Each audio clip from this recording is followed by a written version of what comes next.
বলেন তো আমরা প্রশংসা করব কার? সব কাজের শুরুতে প্রশংসা করব কার? প্রত্যেকটি ভালো কাজের শুরুতে আমরা কার নাম নিব? আল্লাহর নাম। আল্লাহ আমাদের রব, আর হযরত মুহাম্মদ সাল্লাল্লাহু আলাইহি ওয়াসাল্লাম আমাদের নবী।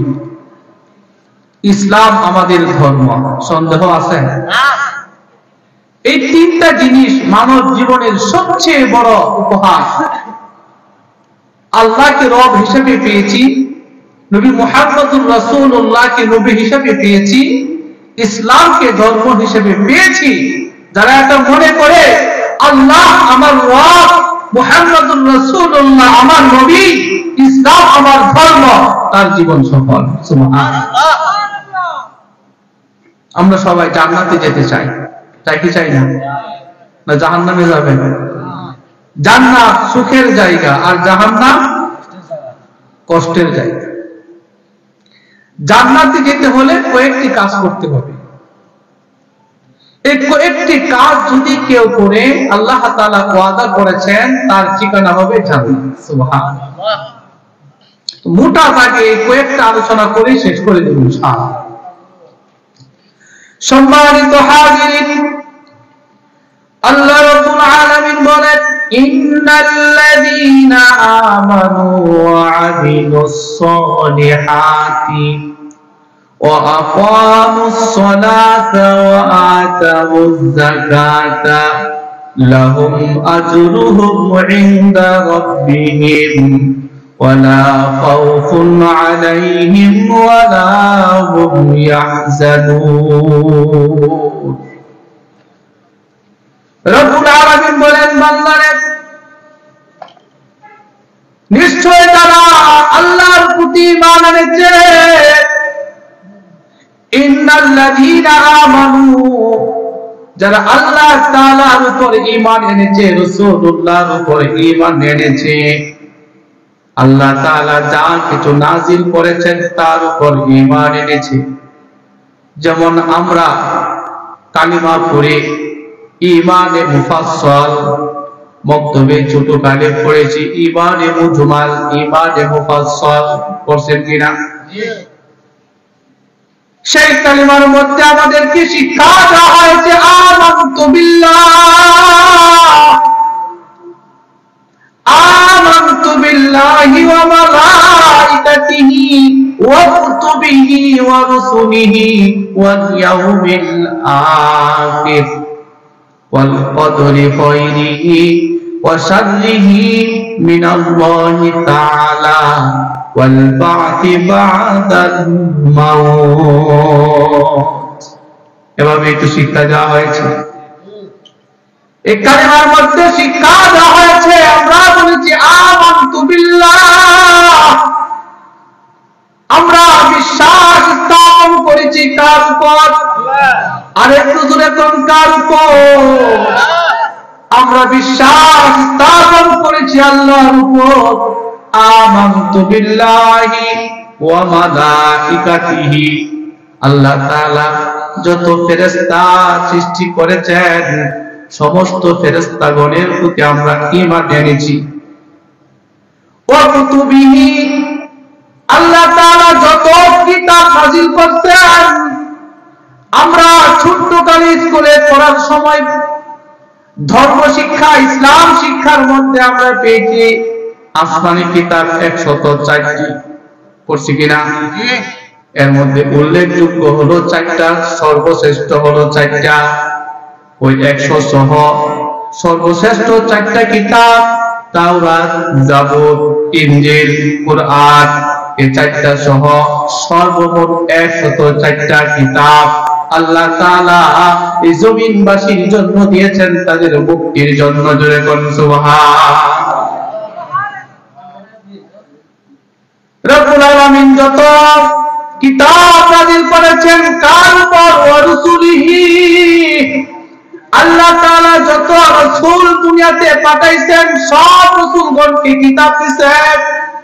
আল্লাহ তাআলা যত রাসূল দুনিয়াতে পাঠাইছেন সব রাসূলগণের উপর আমরা ঈমান এনেছি। কথা বল ঠিক কিনা? ওয়া রাসূলিহি ওয়াল ইয়াউমিল আখির। হাসরের ময়দান, কিয়ামতের দিন, মরণের পরে উঠতে হবে কিনা? আখিরাত দিবসের প্রতি আমরা বিশ্বাস স্থাপন করেছি। ওয়াল ইয়াউমিল আখির ওয়াল কদরি খায়রিহি ওয়া শাররিহি, তাকদীরের উপর বিশ্বাস করেছি, ভালো এবং মন্দ আমার আপনার জীবনে ভালো হতে পারে, মন্দ হতে পারে, কপালটা ভালো হতে পারে, মন্দ হতে পারে, ঠিক কি বলেন?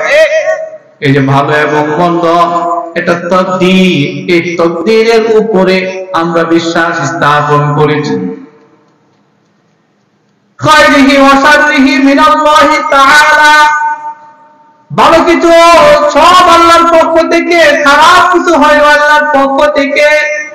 তাকদীরের ভালো এবং মন্দ সব কিছু হয় আল্লাহ তাআলার পক্ষ থেকে, এর উপর আমরা বিশ্বাস স্থাপন করেছি। ওয়াল বাসি বাদাল মাউত, মরণ হবে, এর মধ্যে কোনো সন্দেহ নাই। কি বলেন, আপনাদের সন্দেহ আসেনি? সন্দেহ নাই, মরতে হবে, কেউ থাকবে না।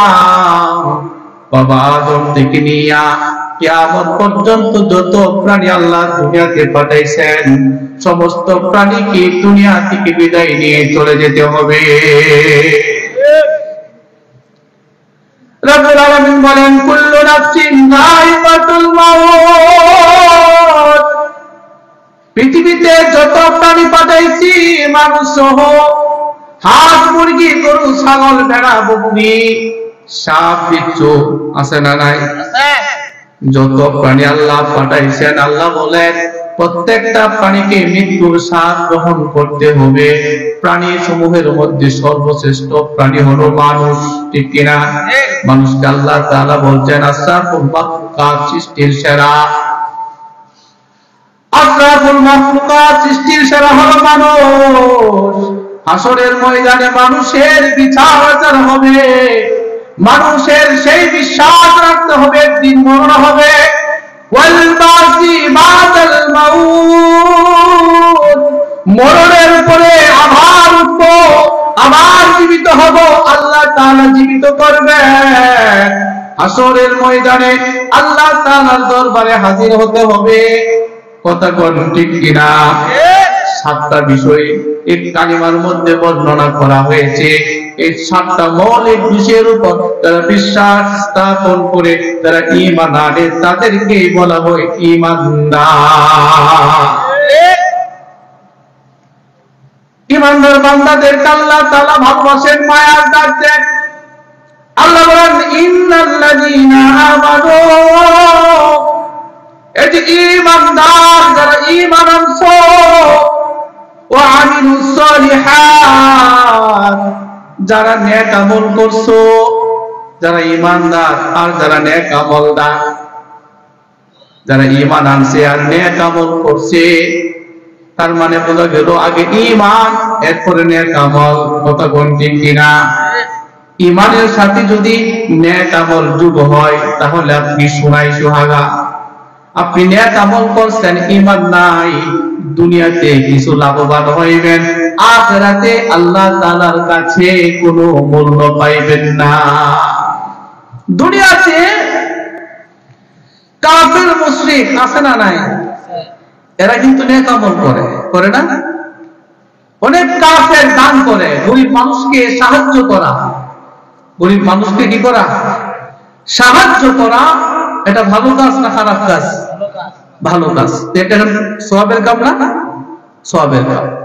কাফের দুনিয়াতে যত ভালো কাজ করো, যদি তার ঈমান না থাকে, কাফের অবস্থায় যত ভালো কাজ করো, কি ভালো কাজের বিনিময়ে দুনিয়াতে কিছু ফায়দা তার হবে, কিন্তু আখিরাতে আল্লাহ তাআলার পক্ষ থেকে কোনো নিয়ামত, কোনো উপহার সে পাবে না। এজন্য আল্লাহ তাআলা বলছেন, ইন্নাল্লাযীনা আমানু, যারা ঈমান এনেছো, ওয়া আমিলুস সলিহাত, ঈমান আনার পরে নেক আমল করেছো, ঈমান আনার পরে নেক আমল করেছো। আল্লাহ তাআলা বলেন, এই কয়েকটা কাজ, নেক আমলের কয়েকটা আমল আল্লাহ তাআলা বলে দিচ্ছেন। কয়েকটা নেক আমলের কথা উল্লেখ করে আল্লাহ তাআলা বলেন, এই নেক আমলগুলো যারা করবে তাদের কোনো ভয় নাই, তাদের কোনো চিন্তা নাই, বরং আল্লাহ তাআলার পক্ষ থেকে তাদের জন্য প্রতিদান বা উপহার রয়েছে। অনেকগুলো নেক আমল আছে, এর মধ্যে উল্লেখযোগ্য কয়েকটা নেক আমলের কথা আল্লাহ আয়াতে বলছেন। রব্বুল আলামিন বলেন, ইন্নাল্লাযীনা আমানু ওয়া আমিলুস সালিহাত, নিশ্চয় যারা ঈমান এনেছে আর নেক আমল করেছে। নেক আমল কি? আল্লাহ বলেন, ওয়া কামুস সালাত, যারা নামাজ কায়েম করে। যদি কোন কি কায়েম করে? নামাজ, সালাত কায়েম করে, বা সালাত পড়ে, নিজে পড়ে অপরকে পড়ায়, নিজে পড়ে অপরকে পড়ার জন্য উৎসাহ দেয়। নামাজ কায়েম করা মানে কি? যে জিনিসটা না হইলেই না, যে জিনিসটা না হইলেই না। কথা কোন ঠিক কিনা? রব্বুল আলামিন বলেন, ইন্নাল্লাযীনা আমানু ওয়া আমিলুস সালিহাত ওয়া আকামুস সালাহ, যারা ঈমান এনেছে, নেক আমল করেছে আর নামাজ প্রতিষ্ঠা করেছে, নিজে নামাজ পড়ছে, বন্ধু বান্ধবকে নামাজ পড়ার জন্য উৎসাহ দিছে, পরিবার পরিজন যারা আছে তাদেরকে নামাজ পড়তে বলছে। অনেক মানুষ এমন আছে নিজে 5 ওয়াক্ত নামাজ ঠিকই পড়ে, নিজের স্ত্রী নামাজ পড়ে না। আছে না নাই? আর যারা কোন আছে না নাই? হাজি সাহেব মানুষ একা একা হজ করে আসছে, মনে করছে জান্নাতের টিকিট নিয়ে আসছে, কিন্তু ওনার ঘরের বিবি বাচ্চা যারা আছে, স্ত্রী নামাজ পড়ে না, ছেলে নামাজ পড়ে না, মেয়েও নামাজ পড়ে না, এমনকি নামাজ যে পড়ে না এই জন্য হাজি সাহেব কিছু বলেও না। এমন হাজি সাহেব আছে না নাই? আমার ভাইরা টাকা আছে, টাকা আছে, টিকিট ক্রয় করতে পারছে, এই জন্য হজ করছে, হজ করে আসছে, কিন্তু এই হজের কার্যক্রম পরবর্তীতেও থাকে। যদি দেখেন বাড়িতে আসার পরে ইবাদতের প্রতি আপনার মনোযোগ বেশি, আপনি ইবাদতের প্রতি মানুষদেরকে আহ্বান করেন, পরিবারকে ইবাদতের জন্য বলেন, নামাজ পড়ার জন্য তাগিদ দেন, নামাজ না পড়লে শাসন করেন, এরকম মনোভাব যদি আপনার থাকে তাহলে আপনি পাক্কা ইমানদার, পাক্কা হাজি। ঠিক কিনা বলেন? আমার ভাইরা, নামাজ এমন গুরুত্বপূর্ণ বিষয়, নামাজ ছাড়া একটা মুহূর্ত বান্দার চলতেই পারে না। নামাজ যে পড়বে আল্লাহ তাআলার সাথে সরাসরি বান্দার সাক্ষাৎ হয়ে যাবে। সুবহানাল্লাহ। আল্লাহর নবী বলেন, আউয়ালু মা ইউহাসাবু বিহিল আবদু ইয়াওমাল কিয়ামাতিস সালাহ, হাসরের ময়দানে বান্দার থেকে সর্বপ্রথম যে হিসাবটা নেওয়া হবে, আমলের ক্ষেত্রে যে হিসাব নেওয়া হবে, সেই হিসাবটা হবে নামাজের হিসাব। এই জন্য নামাজের গুরুত্ব আল্লাহ তাআলা ঈমানের পরে দিয়েছেন। ঈমান আনার পরে সর্বপ্রথম যে কাজটা করতে হয়, তার উপর ফরজ হয়, সেটা হলো নামাজ। নামাজ ইসলামের 5টা স্তম্ভের অন্যতম একটা স্তম্ভ। নামাজ ছাড়া কোনো গতি নাই, নামাজটা পড়তে হবে। ঠিক কিনা? নামাজের গুরুত্ব বেশি হওয়ার জন্য আল্লাহ তাআলা নামাজের গুরুত্ব এমন ভাবে দিয়েছেন বলেই ঈমান আনার পরে নেক আমলের মধ্যে সর্বপ্রথম উল্লেখযোগ্য যে নেক আমল আল্লাহ উল্লেখ করেছেন, সেটা হলো নামাজ। প্রাণের ভাইরা, একটা সময় এমন হবে আপনি স্বামী ইবাদত করেন, স্ত্রীকে ইবাদত করতে বলেন না, নামাজের কথা বলেন না। আপনি বন্ধু মানুষ, আপনি একা একা নামাজ পড়েন, কিন্তু আপনার বন্ধুকে নামাজ পড়তে বলেন না। এমন বন্ধু আছে না নাই? একা একা নামাজ পড়ে অপর বন্ধুকে নামাজের কথা বলে না। আছে না নাই? আর দূরে কোন আছে না নাই?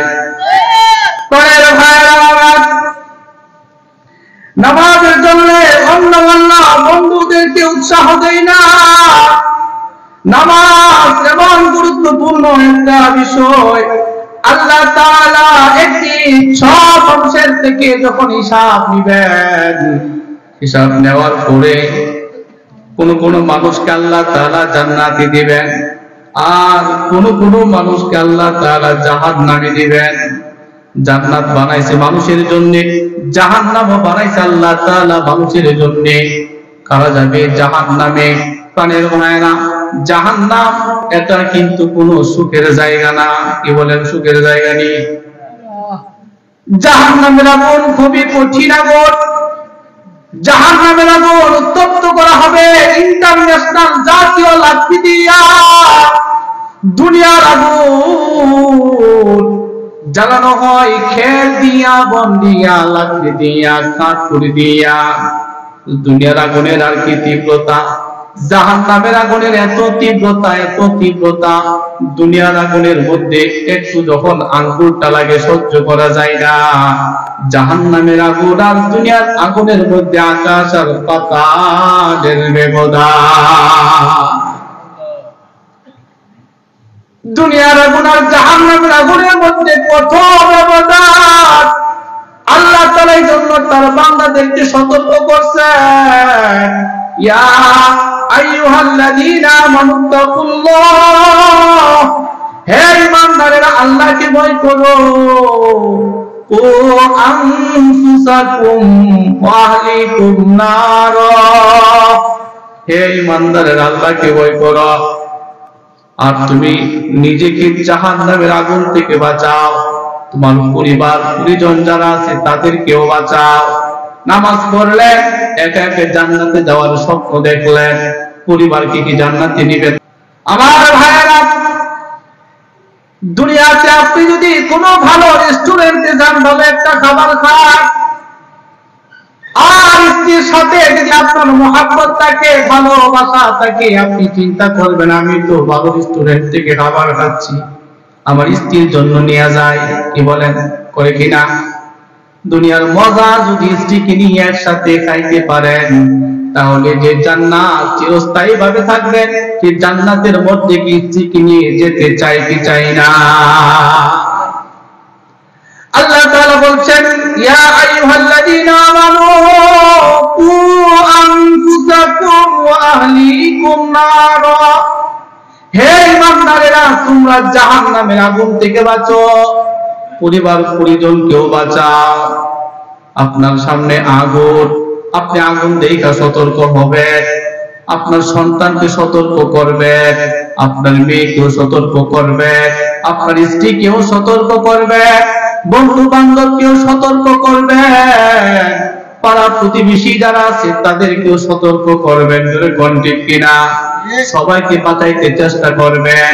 যদি বাঁচাইতে না পারলে ফায়ার সার্ভিসে ফোন দিবেন, তাড়াতাড়ি আসার জন্য আইসা আগুন নিভাইব। এরকম হয় কি হয় না? আল্লাহ তাআলা বলেন, ইয়া আইয়ুহাল্লাযীনা আমানু কু আনফুসাকুম ওয়া আহলিকুম নার, হে আমার ঈমানদার বান্দা বান্দীরা তোমরা নিজেরা জাহান্নামের আগুন থেকে বাঁচো, পরিবার পরিজনকেও জাহান্নামের আগুন থেকে বাঁচাও। কেন কেন? জাহান্নামের আগুন থেকে বাঁচানোর জন্য আল্লাহ তাআলা কেন তার ঈমানদার বান্দাদেরকে ডাক দিচ্ছেন? আল্লাহর নবী হযরত মুহাম্মদুর রাসূলুল্লাহ সাল্লাল্লাহু আলাইহি ওয়াসাল্লামকে আল্লাহ তাআলা যখন ওহী দিলেন, সর্বপ্রথম আল্লাহ তাআলা যখন হেরা গুহাতে নিয়ে ওহী দিলেন, নবুয়তের দায়িত্ব দিলেন, দাওয়াতের কাজ দিলেন, তাবলীগ করার জন্য বললেন, আল্লাহর পক্ষ থেকে যা কিছু নাজিল করা হয়, আল্লাহর পক্ষ থেকে যে প্রত্যাদেশ হয়, সেই বিষয়ের দাওয়াত দেওয়ার জন্য আল্লাহ তাআলা দায়িত্ব দিলেন। নবীজি সবাইকে সেই দাওয়াত পৌঁছাইতে লাগলেন। বললেন, ও পয়গম্বর, আপনার পরিবার পরিজনদেরকেও জাহান্নামের আগুন থেকে বাঁচান, আপনার বংশের লোকদেরকে জাহান্নামের আগুন থেকে বাঁচান, আপনার সমাজের লোকদেরকে জাহান্নামের আগুন থেকে বাঁচান, আপনার দেশের লোকদেরকে জাহান্নামের আগুন থেকে বাঁচান। আল্লাহ তাআলা একের পর এক প্রত্যাদেশ নাযিল করতেছেন নবীজির উপরে। সুবহানাল্লাহ। আমার আপনার পয়গম্বর তো রাহমাতুল লিল আলামিন, ওয়া মা আরসালনাকা ইল্লা রাহমাতাল লিল আলামিন। আল্লাহ তাআলা তো আমার আপনার পয়গম্বরকে গোটা বিশ্ববাসীর জন্য রহমত স্বরূপ প্রেরণ করেছেন। এই জন্য আল্লাহর রাসূল নবুয়ত পাইয়া প্রথমে গোপনে গোপনে মানুষদেরকে ঈমানের দাওয়াত দেন। সুবহানাল্লাহ বলেন। গোপনে গোপনে 3টা বছর গোপনে গোপনে দাওয়াত দিয়েছে। 3 বছর যখন শেষ হয়ে গেল, আল্লাহ তাআলা এবার নবীজিকে বললেন, ও পয়গম্বর, আর কত চুপি চুপি এখন প্রকাশ্যে হবে। সুবহানাল্লাহ। আর জোরে কর না সুবহানাল্লাহ। চুপি চুপি দাওয়াত চলবে না, এখন প্রকাশ্যে দিবালোকে দাওয়াত হবে। এখন স্বৈরাচার হাসিনা নাই, এখন দেশ কি হয়ে গেছে, স্বৈরাচার মুক্ত হয়ে গেছে। আগে মাহফিলে কথা বলতে পারতাম না, মন খুলে এখন কথা বলা যায়, ঠিক কিনা? একটা সময় এমন গেছে আলেমদের জবান বন্ধ করে রাখা হয়েছে। মসজিদের মিম্বরে সত্য কথা বললে স্বৈরাচারের দূষণরা আলেমদের উপরে ঝাঁপায় পড়তো, মাহফিল গুলো বন্ধ করে দিত, মাদ্রাসা বন্ধের হুমকি দিত না। আবু জাহেল আবু লাহাবের পেতাত্তারা এখন দূর হয়ে গেছে। এখনো যদি তারা ওই আবু জাহেল আর আবু লাহাবের পেতাত্তাদের থেকে শিক্ষা না নেয়, নব্য কোন আবু জাহেল যদি জন্ম নেয়, নব্য কোন আবু লাহাব যদি জন্ম নেয়, নব্য কোন উতবা সাইবা যদি জন্ম নেয়, মাহফিল বন্ধ করার জন্য যদি প্রপাগান্ডা চালায়, বাংলার মুসলমান তাদেরকে ছেড়ে দেবে না, ঠিক কিনা বলে?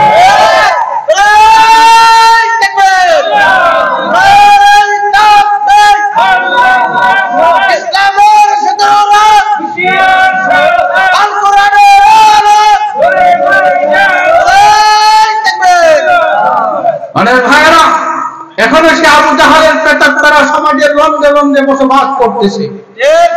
এখনো সেই আবু লাহাবের পেতাত্তারা মাহফিল বন্ধ করার হুমকি দেয়। এখনো মাহফিলে এসে তারা বিভিন্ন সমস্যা দেখায়। এটা আমরা দেখতেছি। আমরা তাদেরকে সতর্ক করতে চাই, স্বৈরাচার বানিয়েছে, তাদের থেকে শিক্ষা গ্রহণ করো, আর হয়তো তোমাকেও সেই পরিণতি বহন করতে হবে, ঠিক কিনা? তাহলে ভাইয়েরা আমার, আল্লাহ তাআলা নবীজিকে বললেন, আর পয়গম্বর এখন গোপনে গোপনে না, প্রকাশ্যে। সুবহানাল্লাহ। প্রকাশ্যে দাওয়াত দেন। কিসের দাওয়াত? আপনার পরিবার পরিজন বংশের মানুষ সমাজের মানুষকে জান্নাতে নিতে হবে। সুবহানাল্লাহ বলেন। কোথায় নিতে হবে? জান্নাতে নিতে হবে। কারণ তাদের কর্মগুলো জাহান্নামের কর্ম। তারা মূর্তির পূজা করে, আগুনের পূজা করে, গাছের পূজা করে, পাথরের পূজা করে। এই পাথরের পূজা করার কারণে তারা জাহান্নামে যাবে। শিরক করে, কুফরি করে, তাদের এই কাজ থেকে ফিরাইয়া তাদেরকে জান্নাতে নিতে হবে। কথা কোন ঠিক কিনা? ও পয়গম্বর, পরিবার পরিজনদেরকে আহ্বান করেন। তো কিসের আহ্বান? তাদেরকে জান্নাতে নেওয়ার দাওয়াত দিতে হবে। আল্লাহ রাসূল প্রথম দিন তার পরিবারের লোকদেরকে ডাকলেন। ডাইকা যখন কথা বলবেন, কথা বলতে যাবেন, এমন সময় আবু লাহাব বাধা দিয়ে দিয়েছে। এই মুহাম্মদ, কি বলবে তাড়াতাড়ি কর, তোমার কথা শোনার এত টাইম নাই আমাদের। নিজের চাচা যখন বাধা দিয়ে দিল, নবীজির মনটা খারাপ হয়ে গেছে। আপন চাচা বাধা দিল, কষ্ট হবে কিনা? প্রথম দিন আল্লাহ রাসূল কোনো কথা বলতে পারলেন না। দ্বিতীয় দিন হালকা কথা বললেন। তৃতীয় দিন আল্লাহ রাসূলকে আল্লাহ তাআলা বললেন, প্রকাশ্য দিবালোকে এখন দাওয়াত দিতে হবে। আল্লাহ রাসূল তখন চিন্তা করলেন, একা কি একজন একজন কইরা দাওয়াত দিলে অনেক সময়ের ব্যাপার, অনেক সময়ের ব্যাপার। কাজে একটা মিডিয়া লাগবে। কি মিডিয়া? এক এক সময় এক এক ধরনের মিডিয়া ছিল। আল্লাহ নবীর জমানায় একটা প্রচলন ছিল, যখন সব মানুষকে একসাথে একত্রিত করা হইতো, একত্রিত করার নিয়ম, একত্রিত করার তারা যখন চেষ্টা করত, এখন ঘোষণা করা হয়। ওই সময় আল্লাহ রাসূল আবু কুবাইস পাহাড়ের উপরে উঠতো, ওইটা সবাইকে ডাক দিত, ইয়া সাবাহ, ইয়া সাবাহ। এরা কি শব্দটা সম্বোধন করে এলাকার সব মানুষকে ডাক দিত, ইয়া সাবাহ, ইয়া সাবাহ। এই অবস্থা আল্লাহ রাসূল আবু কুবাইস পাহাড়ের উপরে দাঁড়াইয়া দাঁড়াইয়া যখন এই শব্দটা উচ্চারণ করলো, আল্লাহ তাআলা এই শব্দটাকে আরবের প্রত্যেকটা মানুষের কানে কানে পৌঁছায়া দিলেন। সব মানুষ দেখলো মুহাম্মদ ডাকতেছে, দৌড়ে দৌড়ে পঙ্গপালের মতো আবু কুবাইস পাহাড়ের নিচে শুরু হতে লাগলো। কোন কোন মানুষ কাজের ব্যস্ততার কারণে যেতে পারে না, গৃহস্থী করে দান হইতেছে মনে করেন, কাজ করতে হবে, সে বলতেছে আমি যেতে পারছি না, আমার পক্ষ থেকে তুমি যাও, একদম প্রতিনিধি পাঠায় দিত। আবু কুবাইস পাহাড়ের নিচে সব মানুষকে একত্রিত কইরা আল্লাহর নবী সবাইকে বলতেছে, হে আমার বংশের লোকেরা, গ্রামের লোকেরা, আমি যদি তোমাদেরকে বলি পাহাড়ের ও পাশে শত্রু বাহিনী আছে, অতি তাড়াতাড়ি তারা তোমাদের উপর আক্রমণ করবে, তোমরা কি বিশ্বাস করবে? সব মানুষ বলল, কেন নয়, তুমি তো আল আমিন, বিশ্বাসী মানুষ, তোমার থেকে পর্যন্ত আমরা কোনো মিথ্যা কথা শুনি নাই, আমরা অকপটে স্বীকার করে নিলাম তুমি সত্য বলেছো। জোরে কোন সুবহানাল্লাহ। আল্লাহ রাসূল এবার তাদের প্রত্যেকটা গোত্রের বংশের নেতাদের নাম নিয়া আহ্বান করে বলতেছে, হে অমুক বংশের লোক, হে অমুক বংশের লোক, আমি তোমাদের জন্য এমন একটা উপহার নিয়ে আসছি যা অতীতে কোনো ব্যক্তি তাদের বংশের লোকদের জন্য এমন উপহার নিয়ে আসে নাই। তো কি উপহার? আল্লাহ নবী তাদেরকে বলল কুলু লা ইলাহা ইল্লাল্লাহ তুফলিহুন। হে আমার বংশের লোকেরা, তোমরা লা ইলাহা ইল্লাল্লাহ পড়ো, তোমরা সফল হয়ে যাবে। এই একটা মন্ত্র, এই একটা বাণী, একত্ববাদের বাণী আমি তোমাদেরকে শুনাইয়া দিলাম, তোমরা এটা মানো। বংশের লোকদের ডাক দিয়ে বলতেছে, হে বংশের লোকেরা, আপনারা নিজে জাহান্নামের আগুন থেকে বাঁচেন, বংশের লোকদেরকে বাঁচান। ও চাচা, আপনি আপনার নিজেকে জাহান্নামের আগুন থেকে বাঁচান। এভাবে ডাকতে ডাকতে, নসিহত করতে করতে এক পর্যায়ে আল্লাহ নবী ওনার নিজের মেয়ে ফাতেমা রাদিয়াল্লাহু আনহাকে বলতেছে, হে আমার কলিজার টুকরা ফাতেমা, তুমি তোমার নিজেকে জাহান্নামের আগুন থেকে বাঁচাও। জাহান্নামের আগুন থেকে বাঁচাইতে হলে এক নাম্বার শর্ত ঈমান আনতে হবে, ঠিক কিনা বলেন? ঈমান আনতে হবে। যদি ঈমান না আনো, জাহান্নামের আগুন থেকে বাঁচতে পারবে না। আর জাহান্নামের আগুন থেকে যদি বাঁচতে না পারো, ঈমান না আনার কারণে আমি তোমাকে কোনো উপকার করতে পারবো না। কারণ তোমার উপকার তখনই করা হবে যখন তুমি মুমিন হবে, আমার উম্মত হবে, ঠিক কিনা বলে? আল্লাহ রাসূল তখন তাদেরকেও বললেন, জাহান্নামের আগুন থেকে বাঁচাও। আল্লাহ তাআলা কোরআনে বলতেছেন, ইয়া আইয়ুহাল্লাযীনা আমানু কু আনফুসাকুম ওয়া আলাইকুম নারা। হে ঈমানদারেরা, তোমরাও জাহান্নামের আগুন থেকে বাঁচো, পরিবার পরিজনকে জাহান্নামের আগুন থেকে বাঁচাও। কেন? আল্লাহ বলেন, জাহান্নামের আগুন আর দুনিয়ার আগুনের মধ্যে অনেক ব্যবধান। জাহান্নামের আগুনের চরিত্র হলো দুইটা, আর জাহান্নামের আগুনের চরিত্র হলো একটা, দুনিয়ার আগুনের চরিত্র হলো দুইটা। কিভাবে? দুনিয়ার আগুন কোন কোন জিনিসকে জ্বালায় পোড়ায় মারে, আবার কাউকে তাকে জ্বালাইতেও পারে না, ঠিক কিনা বলেন? এমন এমন ইতিহাস আছে, সব কিছু পড়ে সারকার হয়ে গেছে, কোরআনের কোনো কিছুই পড়ে নাই, এমন হয় না। দুনিয়ার আগুন জ্বালাইতেও পারে, জ্বালায় পোড়ায় শেষ করে দিতে পারে, আবার বাঁচাইও দিতে পারে। যেমন হযরত ইব্রাহিম আলাইহিস সালাম আগুনের মধ্যে ছিলেন 40 দিন, ঠিক কিনা বলে? হযরত ইব্রাহিম পয়গম্বর আগুনের, দুনিয়ার আগুনের, উত্তপ্ত আগুনের মধ্যে 40 দিন পর্যন্ত ছিলেন। স্বৈরাচারী নমরুদ হাজার হাজার লক্ষ কোটি টাকার লাকড়ি জমা করে আগুন প্রজ্বলিত করছিল। দীর্ঘদিন যাবৎ আগুন শুধু জ্বালাইছে এর উত্তপ্ত বৃদ্ধি করার জন্য। সে আগুনের মধ্যে স্বৈরাচারী নমরুদ হযরত ইব্রাহিম পয়গম্বরকে নিক্ষেপ করে দিল। ইব্রাহিম পয়গম্বর যখন আগুনের মধ্যে নিক্ষিপ্ত হবেন, এমন সময় দেখতে পাইলেন ওনার বাবা দাঁড়ানো। তিনি মনে একটু সান্ত্বনা পাইলেন, বাবা এসে মনে হয় আগুন থেকে বাঁচাবে। মনে মনে এরকম একটা সান্ত্বনা, মনে করে আপনার সন্তান কোন অন্যায় করছে, পুলিশ আইসা তাকে গ্রেফতার করছে, এমন সময় আপনি তার পাশে দাঁড়ানো, আপনার সন্তান একটু ভরসা পাবে কিনা? আপনার সন্তান মনে মনে বলবে, আর কিছু করো আর না করো, আবার বাবা পুলিশের কাছে একটু অনুরোধ করবে, আমার সন্তানকে ছেড়ে দাও। আমার সন্তান কোনো কিছু করলে আমি তারে বুঝায় ভালো করবো কিনা বলে। কিন্তু সন্তান যদি দেখে সন্তানের সামনে বাবা পুলিশকে বলতেছে তারে ধরে নিয়ে আসা, নিয়ে তারে ইমানদারা তারে প্রহার করো, বাবা যদি পুলিশকে সহযোগিতা করে সেই সন্তানের হৃদয়টা ভেঙে চুরমার হয়ে যাবে, ঠিক কিনা বলেন? হযরত ইব্রাহিম পয়গম্বর দুনিয়ার এই নমরুদের আগুনে যখন নিক্ষিপ্ত হলো, তিনি দেখতে পাইলেন তার বাবা ওই অত্যাচারীদের সাথে দাঁড়ানো। উনি মনে মনে ভাবলেন, বাবা মনে হয় আমাকে বাঁচানোর জন্য স্বৈরাচারী নমরুদকে সুপারিশ করবে, কিন্তু না, এই বাবা আজও স্বৈরাচারী নমরুদের পক্ষ অবলম্বন করে নিজের সন্তানকে আগুনের মধ্যে নিক্ষেপ করলো। বলেন নাউযুবিল্লাহ।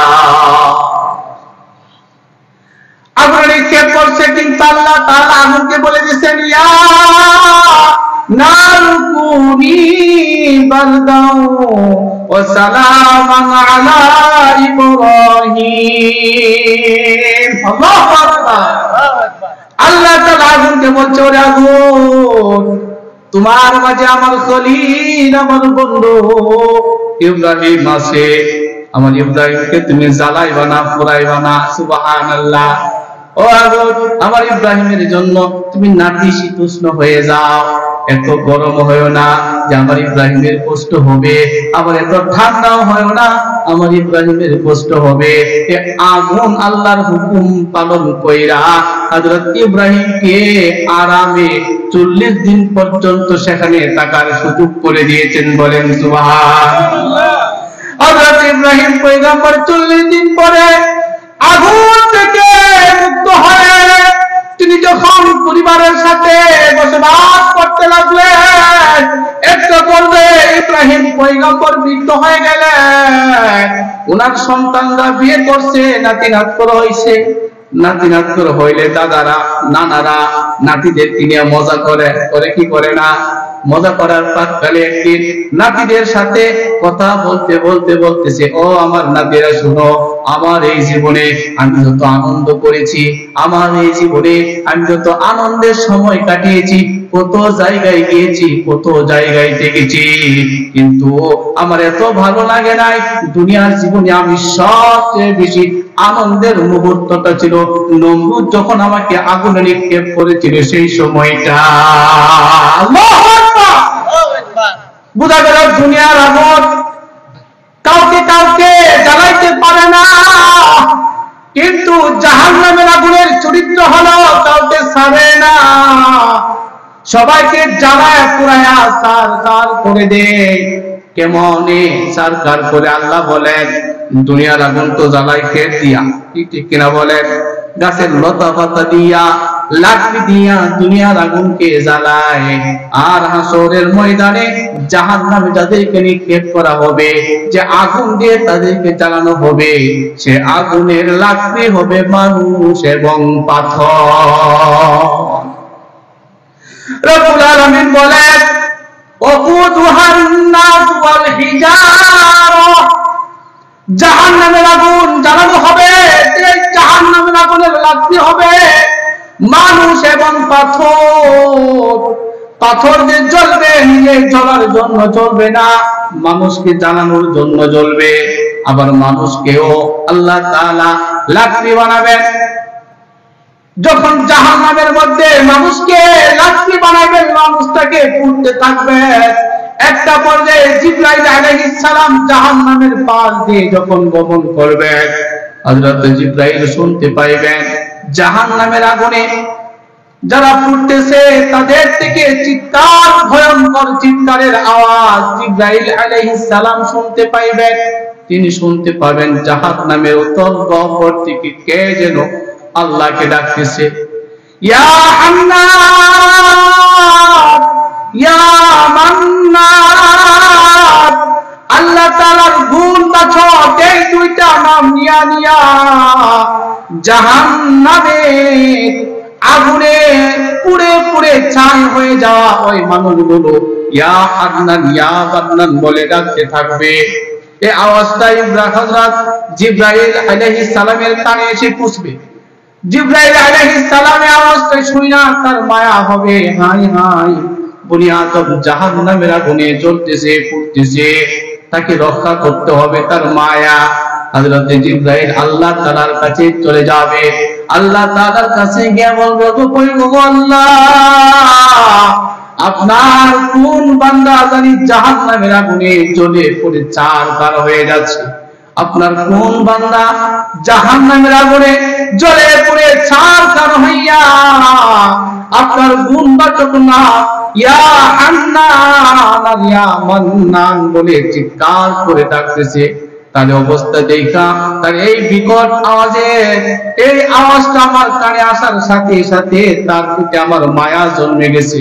ও আল্লাহ, আমি আপনার কাছে সুপারিশ করতেছি, আপনি আপনার এই বান্দাকে মাফ করে দেন, জাহান্নামের আগুন থেকে আপনার এই বান্দাকে মুক্ত করে দেন। বলেন সুবহানাল্লাহ।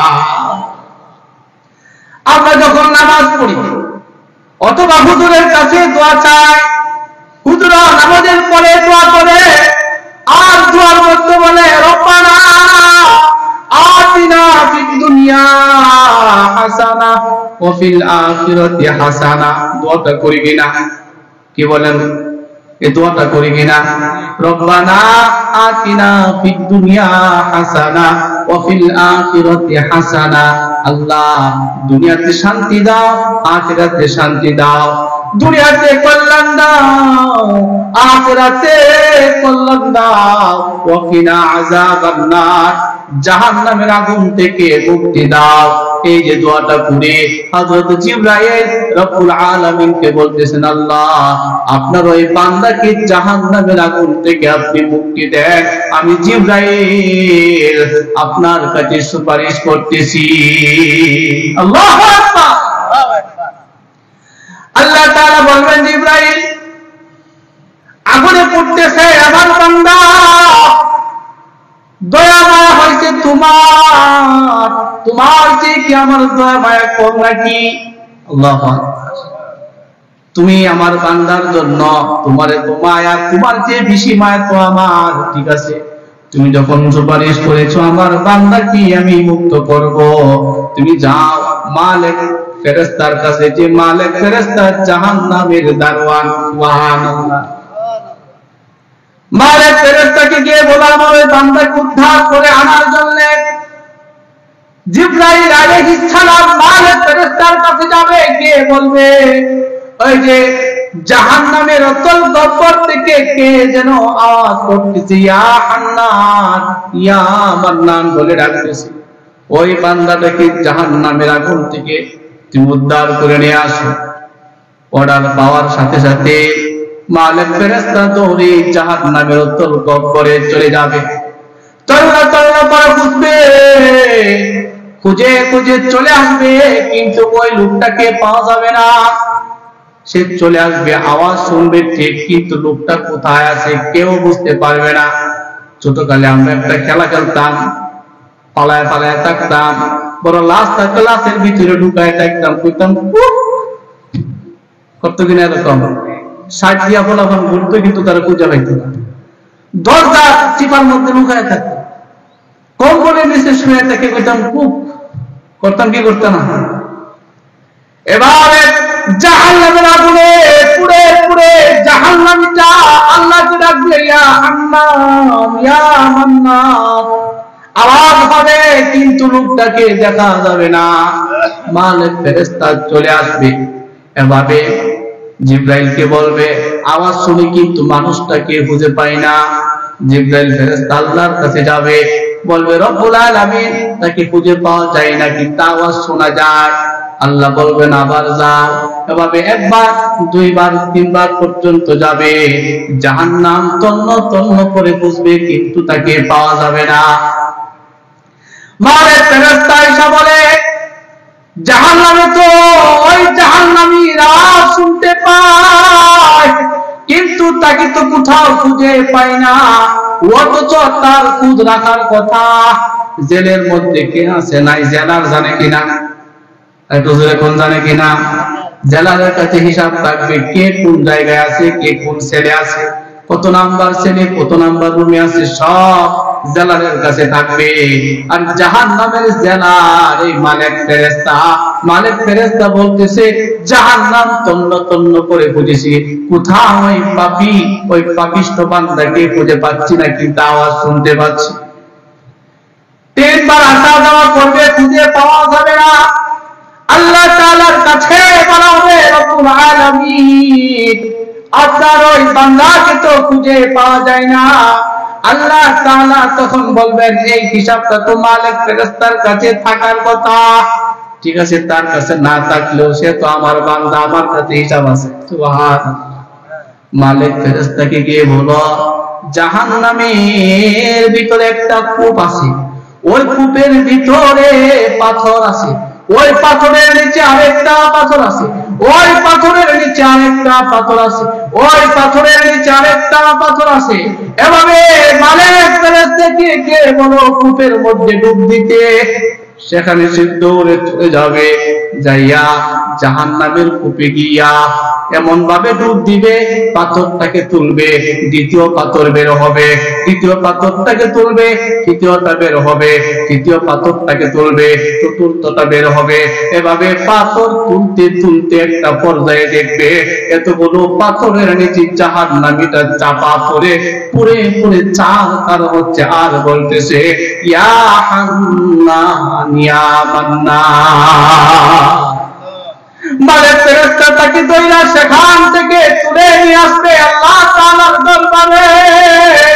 আল্লাহ তাআলার দরবারে আনার পরে আল্লাহ তাআলা তাকে জিজ্ঞাসা করবে ও মালিক ফেরেশতা তাকে তুমি কেন আগে খুঁজে পাও নাই জানোনি? মালিক ফেরেশতা বলবে না আমি জানি না। আল্লাহ তাআলা তখন মালিক ফেরেশতাকে বলবে ও মালিক ফেরেশতা তুমি তারে কিভাবে চিনবে, কিভাবে পাইবে? আজ তো কুরআনে বলছি ওয়াকুদুহান নাস ওয়াল হিজারা, জাহান্নামের লাকড়ি হবে মানুষ এবং পাথর। লাকড়ি মানুষকে বানাইছি, লাকড়ি পাথরকে বানাইছি, পাথরও জ্বলছে মানুষও জ্বলছে, মানুষ আর পাথর জ্বলতে জ্বলতে একাকার হয়ে গেছে, কোনটা পাথর আর কোনটা মানুষ বোঝা যায় না। এই জন্য তুমি তাকে চিনতে পারো নাই। ওই জাহান্নামী কিভাবে দরবারে দাঁড় করানো হবে, তাকে একটা অবয়ব দেওয়া হবে, তাকে সুস্থ সবল করা হবে, আর জিজ্ঞাসা করা হবে এবং এখন বলো তোমার কি অবস্থা? ওই জাহান্নামীটা রবের দরবারে দাঁড়াইয়া বলবে আল্লাহ এখন শান্তিতে আছি, তুমি কি চাও? ও আল্লাহ আমাকে আপনি আর জাহান্নামে নিক্ষেপ করবেন না, জাহান্নামের জীবন আমার সহ্য হয় না। আপনাদের সহ্য হবে নি? কথা কন্যাকে সহ্য হবে নি? আর জোরে কোন সহ্য হবে নি? জাহান্নামের আগুন আমার সহ্য হয় না। তাহলে কি করতে হবে? ও আল্লাহ জাহান্নাম থেকে আমাকে চিরতরে মুক্তি দেয়। আল্লাহ তাআলা দয়া কইরা তখন ওই জাহান্নামী বান্দাটাকে দয়া কইরা জাহান্নাম থেকে চিরতরে মুক্ত করে দিবেন। বলতেছিলাম জাহান্নামের আগুন অনেক কঠিন। জাহান্নাম 7টা জাহান্নামের মধ্যে 7 শ্রেণীর 7টা তত্ত্বের মানুষকে রাখা হবে। এর মধ্যে একটা জাহান্নাম আছে সাকার জাহান্নাম। কি জাহান্নাম? আর দূরে কোন কি জাহান্নাম? ওই আয়াত পড়ছিলাম ইন্নাল্লাযীনা আমানু ওয়া আমিলুস সালিহাতি ওয়া আকামুস সালাহ ওয়া আতাউয যাকাত। ওই যে আল্লাহ বলছেন ঈমান যারা আনছে, নেক আমল যারা করছে, নামাজ যারা পড়ছে, মনে আসেনি? আল্লাহ বলেন নামাজ যারা পড়ছে তারা তো জান্নাতে যাবে, তারা জান্নাতি হবে, তাদের কোনো চিন্তা থাকবে না, তাদের কোনো পেরেশান হবে না। আর যারা জান্নাতে যাবে তারা চিরকাল জান্নাতে থাকবে, তারা নামাজ পড়বে না, সেই বেনামাজির জন্য আমি সাকার নামক জাহান্নাম রেখেছি। কি জাহান্নাম? আরেকটু জোরে কোন কি জাহান্নাম? আল্লাহ বলেন সাকার নামক জাহান্নামের মধ্যে ওই বেনামাজিরা যাবে। আল্লাহ তাআলা নবীকে বলতেছেন, ও পয়গম্বর, আমার বন্ধু, ওমা আদরাকা মা সাকার, আপনি জানেননি সাকার কি জিনিস? যে সাকার নামক জাহান্নামে এক শ্রেণীর মানুষ যাবে ওই সাকার, ওই সাকার সম্পর্কে আপনি জানেননি। কে বলছেন? আরো জোরে কোন কে বলছেন? কাকে বলছেন? নবীকে বলতেছেন, ও আমার বন্ধু, আমার হাবিব, সাকার নামক জাহান্নাম সম্পর্কে আপনি জানেননি। আল্লাহ রাসূল তো জানে না, কিন্তু আল্লাহ তাআলা জানাইলে জানেনি। আল্লাহ তাআলা বলে, আমি উত্তরটা দেয়া দেই। রব্বুল আলামিন বলেন, জাহান্নাম, সাকার নামক জাহান্নাম এমন ভয়াবহ একটা জায়গা, লা তুবকি ওয়ালা তাদার, সেই জাহান্নামে গেলে তাকে মেরেও ফেলা হবে না, আবার বাঁচাও রাখা হবে না। দুনিয়াতে এমন কিছু মাইল আছে, সূরা মাইল আছে না নাই? কি মাইল? আরো জোরে কোন কি মাইল? মানে হ্যাঁ, মাইল খাইছে ঠিক, কিন্তু বোঝা যায় না। আবার এমন কিছু মায়ের আছে, সে মহিলা আছে দুনিয়ায় থাকতে থাকতে কষ্টে ভুগবে কিন্তু মরবে না। এমন অবস্থা যদি হয়ে যায়, মানুষেরা হুজুরের কাছে যায়, হুজুর কোন একটা দোয়া করেন, বাঁচলে বাঁচুক, মরলে মরুক, ঠিক কিনা বলে? তখন হুজুরের কাছে হাতিয়া হয়ে যায়, খতম করায়। আল্লাহ যে অবস্থায় আছে, মহিলা জায়গা আরো বেশি ভালো থাকলে ঝামেলা কতক্ষণ, ঠিক কিনা? এটা তো আত্মরা করে রাখছে। কি করে রাখছে? আত্মরা। আল্লাহ তাআলা বলেন, সাকার নামক জাহান্নামে তো ভয়াবহ একটা জাহান্নাম হবে। কারণ একটা মানুষ যদি একেবারে মহিলা যা শাস্তিরা দিব পারে, কি বলেন? কিন্তু আমরা স্বৈরাচারের আমলে দেখছি এমন অনেক যুবককে তারা মেরে ফেলছে, মেরে ফেলার পরেও গুলি করছে, আছে না নাই? এরকম অপকর্ম করছে কিনা? একটা দৃশ্য তো চোখের মধ্যে এখনো ভাসে, হৃদয়টা নাড়া দিয়া ওঠে, অন্তরটা কাঁপা ওঠে। পুলিশের গাড়ি থেকে একটা যুবককে হেডছায়া নিচে নামাইছে, কিন্তু তার একটু একটু আত্মা আছে। এই জাত মরা, ওয়ালা তুবকি লা তুবকি ওয়ালা তাদার, আত্মাটা একটু আছে, মরছে না, আত্মাটা আছে। আপনি স্বাভাবিক অবস্থায় তো উপর থেকে নিচে প্রাণ দিয়া পালাইলে তার কষ্ট হবে, কিন্তু যে লোকটার সাকরাত শুরু হয়ে যাওয়ার অবস্থা, স্বৈরাচারের ওই দুষ্কৃতকারী পুলিশেরা তাকে গাড়ি থেকে টেনে নিচে নামাইছে, আবার নিচে থেকে টান দিয়া দিয়া এক রাস্তা থেকে এ পাশ থেকে ও পাশে ফালাইছে। দেখছেন না আপনারা? যে দেখবে, যার হৃদয় আছে, যার একটা মন আছে, সে যদি পাথর না হয়ে থাকে, তার মনটা যদি পাথরের মন না হয়, মনের অজান্তে তার চোখ দিয়ে পানি পড়বে, ঠিক কিনা? আল্লাহ বলেন, সাকার নামক জাহান্নাম সেটা হলো লা তুবকি ওয়ালা তাযার, তাকে মেরেও ফেলা হবে না, আবার বাঁচাও রাখা হবে না। কারণ যদি মাইরা পালাই, তাহলে শাস্তির ধরন, শাস্তি কেমন কঠিন বুঝবে কেমনে? এই জন্য তারা মারবো না, বাঁচাবো না, এমন অবস্থা করবো। লাওয়াহাতুল লিল বাশার, সেখানে জাহান্নামের মধ্যে, সাকার নামক জাহান্নামের মধ্যে ওই জাহান্নামের পশম যা আছে, চামড়া যা আছে, এগুলো পর্যন্ত পুরা হবে, আবার সুস্থ করা হবে, আবার পুরা হবে, আবার সুস্থ করা হবে। শুধু এই কাজগুলো তারা করবে। ওই জাহান্নামের মধ্যে একদল ফেরেশতা নিযুক্ত আছে, তারা হলো আলাইহা 19 জন ফেরেশতা আমি নিযুক্ত করছি সাকার নামক জাহান্নামে যারা যাবে তাদেরকে শাস্তি দেওয়ার জন্য। নাউযু বিল্লাহ। এই আয়াতটা যখন নাযিল হয়ে গেছে, আবু জাহাল, উতবা, শাইবা, ওলীদ ইবনে মুগীরা এরা ওই আরবের কাফের যুবকদেরকে বলতেছে, মুহাম্মদের উপরে এমন কি আয়াত নাযিল হয়ে গেছে, জাহান্নামে নাকি 19 জন ফেরেশতা রাখবো আমাদেরকে মারার জন্য। তোমরা কে আছো তাদের সাথে মোকাবেলা করতে পারবে? ওই পাপিষ্ঠ এক যুবক, কাফেরদের একটা যুবক দাঁড়ায়, তো আমি আছি, আমার যে শক্তি, তোমরা শুধু 2টারে সামলাইও, বাকি 17টারে আমি একলাই সামলাবো। নাউযু বিল্লাহ। ফেরেশতার সাথে তাই সে টক্কর দিতে চায়। আল্লাহ বলেন তারা মানুষ নয়, আমি 19 জন মানুষকে জাহান্নামের শাস্তি দেওয়ার জন্য রাখবো না, আমি তো রাখবো ফেরেশতা।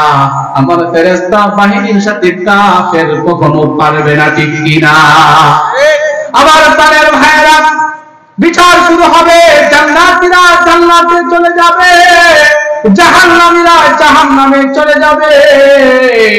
একটা পর্যায়ে জাহান্নামীরা জান্নাতে বসবাস করবে, জান্নাতীরা জান্নাতে বসবাস করবে। একটা পর্যায়ে এমন হবে আল্লাহ তাআলা জান্নাতী আর জাহান্নামী উভয় দলকে দেখা করার সুযোগ দিবে। জেলের মধ্যে দেখা করার সুযোগ দেয় কিনা? এভাবে জান্নাতী জাহান্নামী তাদেরকেও দেখা করার সুযোগ দেয়া দিবে। যখন দেখা করার সুযোগ দিবে তখন অনেক জাহান্নামী এমন আছে, এমন অনেক জান্নাতীও আছে। জান্নাতীরা দেখা গেছে একটা কর্মী, জান্নাতীরা কি কর্মী, সাধারণ দলের কর্মী। কিন্তু জাহান্নামী এমন জাহান্নামী, এই কর্মী যার অধীনে কাজ করতো, কর্মীটা জান্নাতে চলে গেছে আর নেতারা জাহান্নামে চলে গেছে। আছে না নাই? এখনো তেমন আছে, নেতা জেলখানায়, কর্মী আনন্দে ঘুরতেছে, আছে নেই? দুনিয়ার বর্তমান সময়ের সাথে জাহান্নামের কিছু সময়ের মিল আছে না নাই? জান্নাতীরা জান্নাতে, জাহান্নামীরা জাহান্নামে।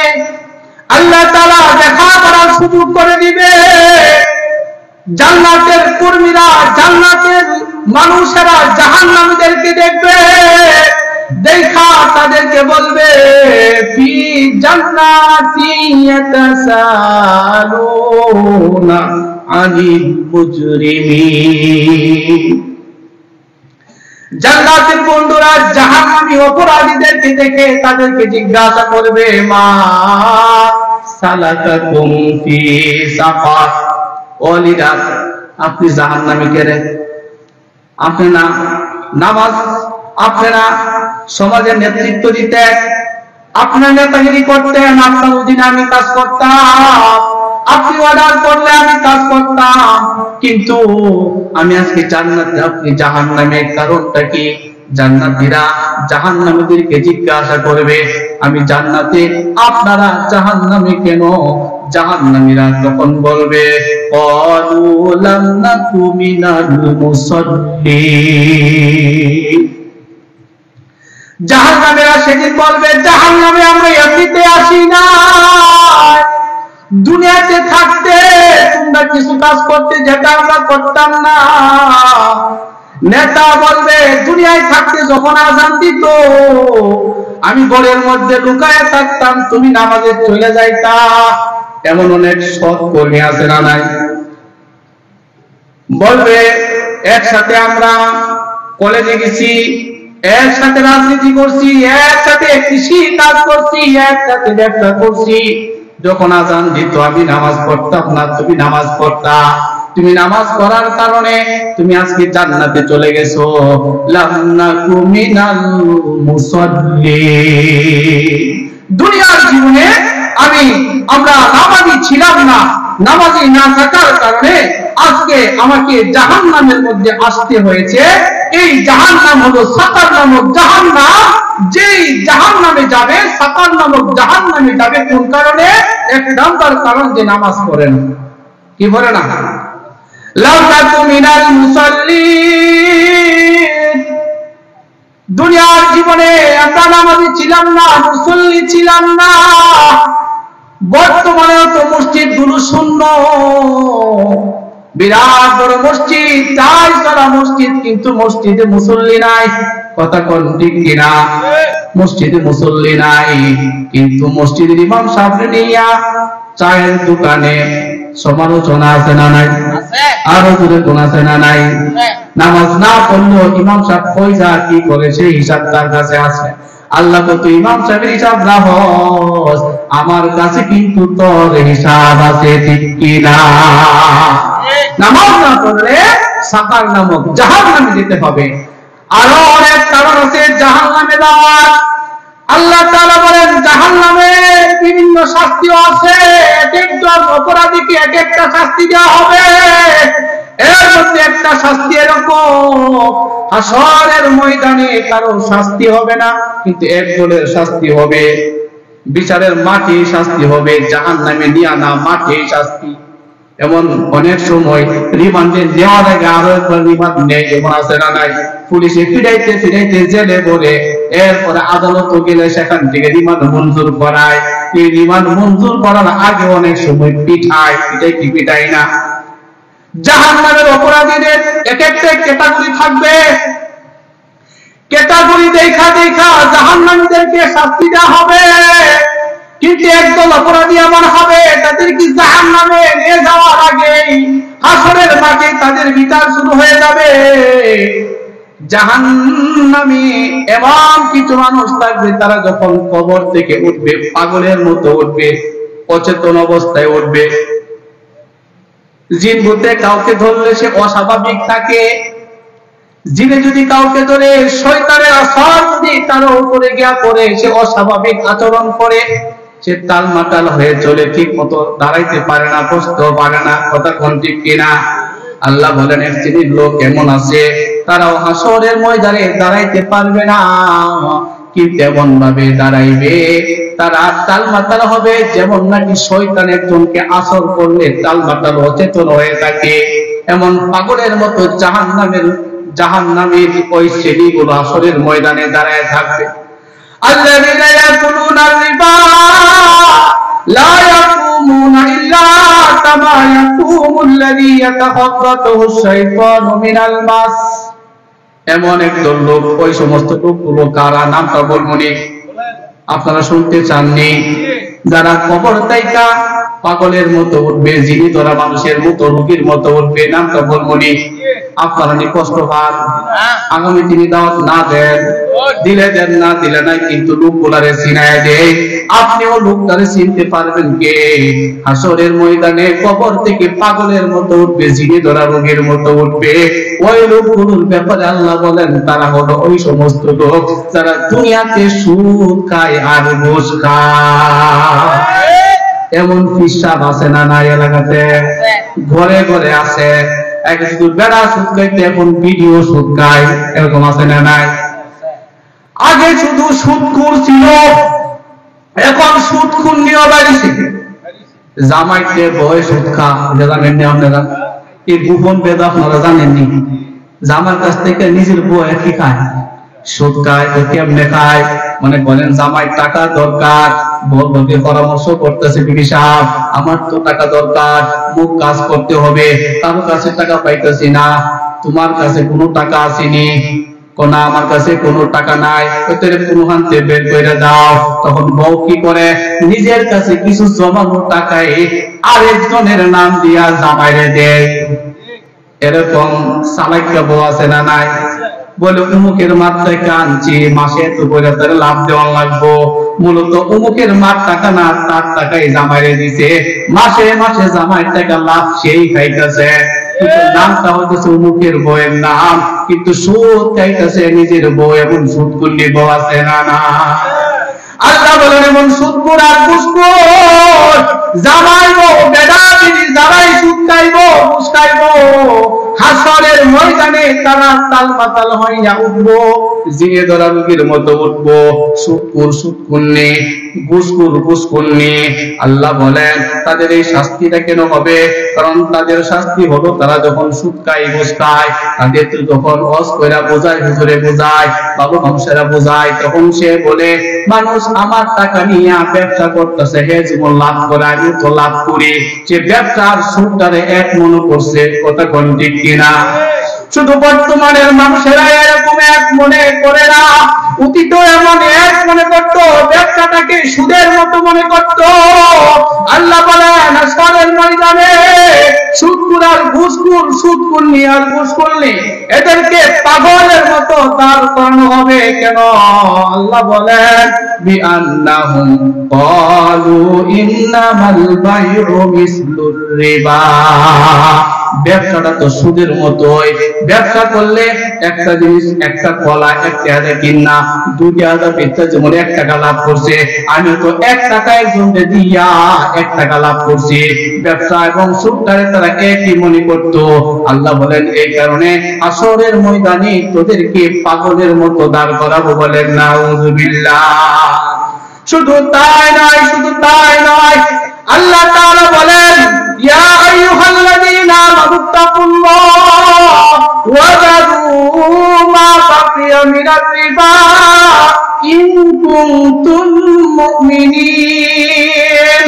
আমার বন্ধুরা, আমি আপনাদেরকে জিজ্ঞাসা করতে চাই, আমরা মুমিন না কাফের?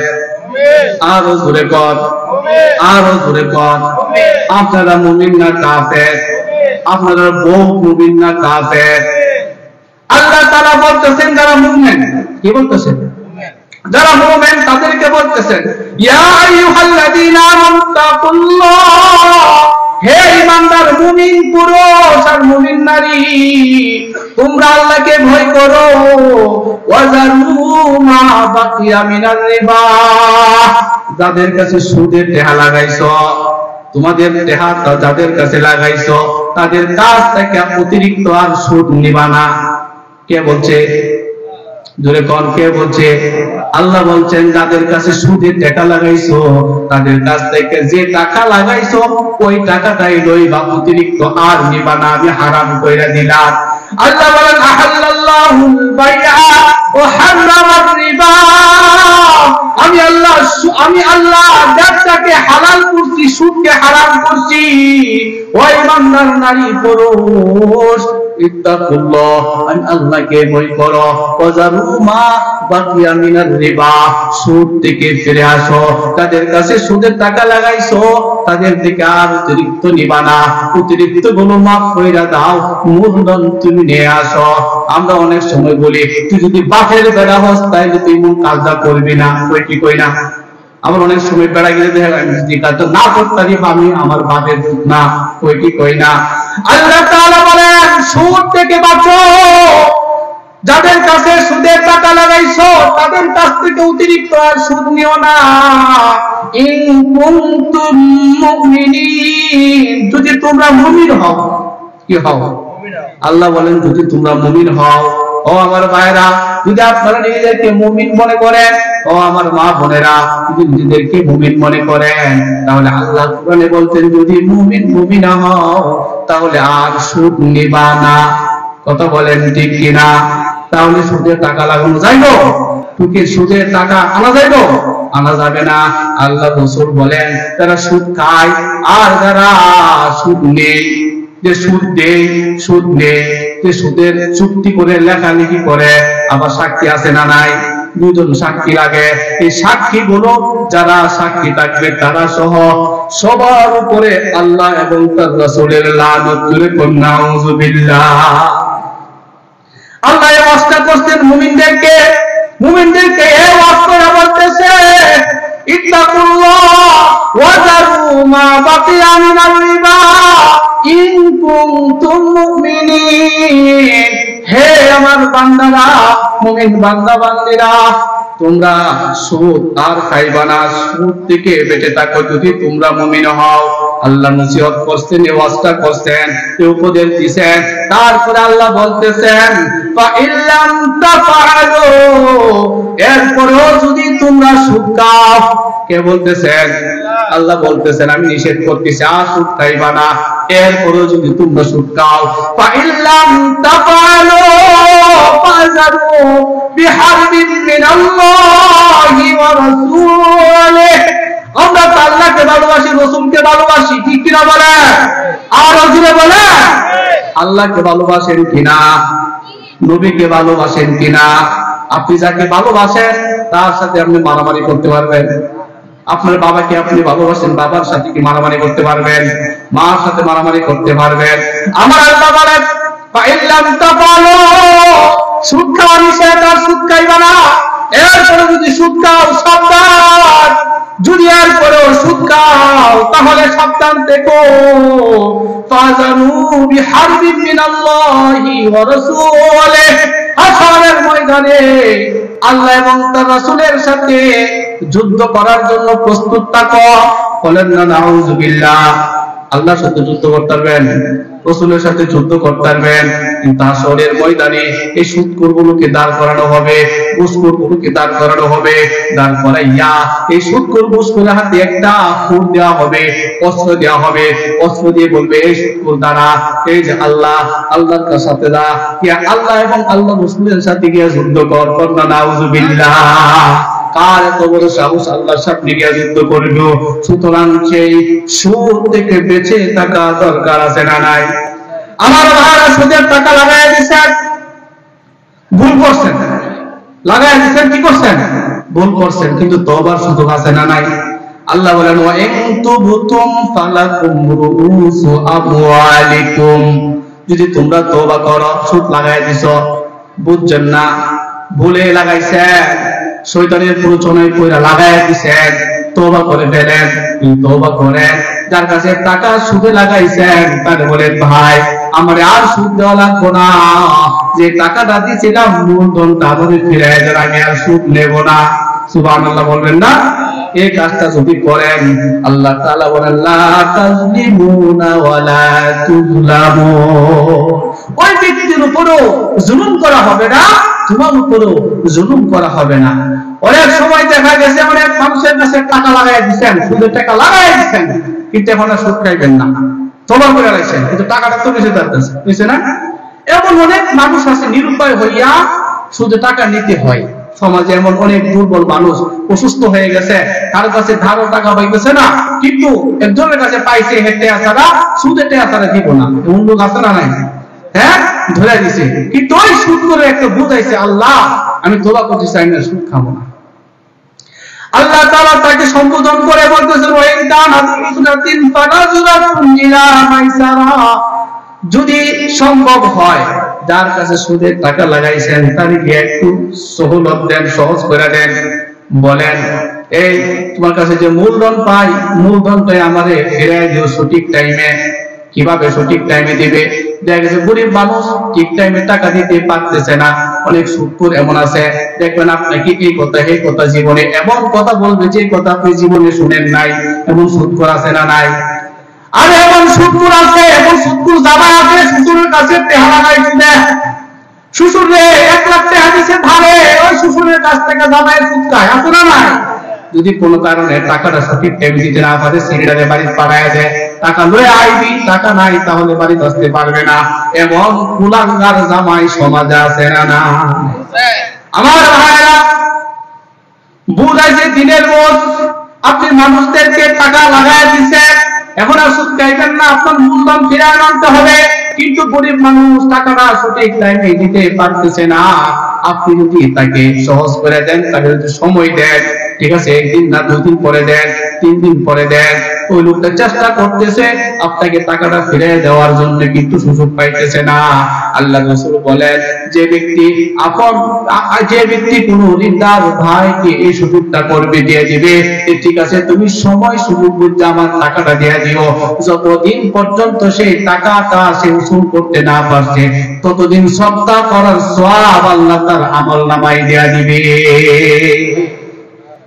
আগে তো সুদের টাকা পাইতো, ওই সুদের টাকা পাইলে জাহান্নামের আগুনে যাওয়া লাগতো, এখন সুদের টাকা মাফ, হ্যাঁ, তারে আবার অবকাশ দিছে, আস্তে আস্তে টাকাটা ফিরিয়ে দিও, তারে গাড়িটা লিখো দিল না, অসৎ আচরণও করলো না, যতদিন পর্যন্ত ওই ঋণগ্রস্ত ব্যক্তি টাকাটা দিতে না পারছে, আর যে ব্যক্তি ঋণ দিছে সে তারে সহজ করছে, তার সাথে ভালো ব্যবহার করছে, খারাপ আচরণ করে নাই, যতদিন দিতে পারলো না ততদিন দান করার সওয়াব আল্লাহ তাআলা আমলনামায় দিবে। সুতরাং এই সুদ থেকে বেঁচে থাকতে হবে, ঘুষ থেকে বেঁচে থাকতে হবে, সুদের কাছেও যাওয়া যাবে না। কি বললেন, যাওয়া যাবে? আল্লাহ তাআলা আমাদের সবাইকে তৌফিক দান করুন, সব ধরনের গুনাহের কাজ থেকে বেঁচে থাকার তৌফিক দান করুন, নেক আমল করার তৌফিক দান করুন, সবাই বলি আমিন। ওয়া